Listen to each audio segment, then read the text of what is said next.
சொக்குத்தனத்தால் அனைவரையும் சொக்க வைக்கும் என் மனதிற்கு பிடித்த ரிஷபராசிக்காரர்களுக்கு இந்த 2026 வருடம் மே மாதம் எப்படி இருக்க போகுது அப்படின்னா ஃபென்டாஸ்டிக்கா இருக்கும். கிட்டத்தட்ட சந்தோஷத்தோட உச்சத்துல இருப்பீங்கன்னு தான் சொல்லணும். ராசிநாதன் தான் வீட்டில் இருக்க நம்ம வீட்டில் நம்ம இருக்கிறதோட பெரிய கொடுப்பனை ஏதாவது இருக்க போதா, அதுக்கப்புறம் பக்கத்து வீட்டுக்கு போப்பாரு.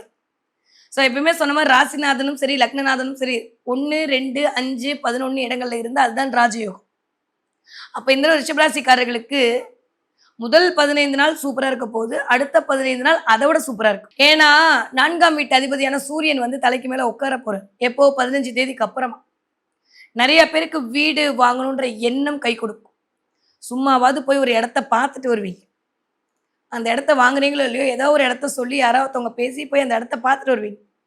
பூர்வீக சொத்துல இருந்த பிரச்சனை சரியா போகும். பூர்வீக சொத்தை வித்து அது நடக்கும். இல்ல ரொம்ப நாளா இந்த வீடு விற்கல, ரொம்ப நாளா இந்த இடம் விற்கல, ரொம்ப நாளா இந்த மனை விற்கல, அதுக்காக நான் தயார் பண்ணிட்டு இருக்கேன், அதுக்கு யோசிச்சுட்டு இருக்கேன் அப்படின்னா இந்த தடவை ரிஷபராசிக்காரர்களுக்கு அது நடக்க போகுது. ஏன்னா 12ஆம் இடத்துல வந்து புதன் உட்கார்ந்து இருக்கிறது அப்படின்றது ஆல்மோஸ்ட் ரிஷபராசிக்காரர்களுக்கு நிறைய கடன் கொடுக்க வைக்கும், கடனை அடைய வைக்கும். இது ரெண்டுமே நடக்கும் இந்த தடவை. நாட் ஒன்லி ரிஷபத்துக்கு, மிதுனத்துக்குமே இதே மாதிரியான சினாரியோ கிரியேட் ஆகும். முதல் 15 நாட்கள் ரிஷபராசிக்காரர்களுக்கு நிறைய பொறுப்புகள் வரும்.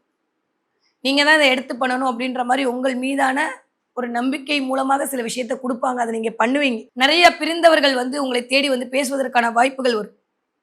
யாரெல்லாம் அவ்வளோதான் லவ் பிரேக்கப் ஆகி போயிடுச்சு நினச்சிங்களா, இல்லை நான் இருக்கேன்ற மாதிரி திரும்ப வருவாங்க. காதல் இனிக்கும். நிறைய பேருக்கு திருமண யோகம் காத்திருக்கிறது. போகும்போது குரு கொடுத்துட்டு போவான்ற அமைப்புல நிறைய பேருக்கு திருமண வாய்ப்பு இருக்கு. குழந்தை பிறப்புக்காக வெயிட் பண்ணிட்டு இருந்தீங்கன்னா இந்த மாசம் கண்டிப்பா நீங்க கன்சீவ் ஆகியே திருவீங்க.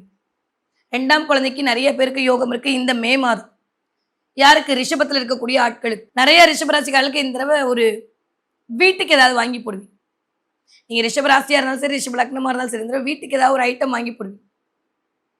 சோஃபா கவரை மாற்றுறது, இல்லை வீட்டுக்கு சோஃபா வாங்குறது, இல்லை வீட்டுக்கு ஏதாவது ஒரு ஐட்டம் வாங்குறது, வீட்டில் வைக்கக்கூடிய டெக்கர் ஐட்டம் வாங்குறது அப்படின்ற மாதிரி அமேசானை வாழ வைத்தே திருவின் என்று நீங்கள் அடம் பிடிப்பீர்கள்.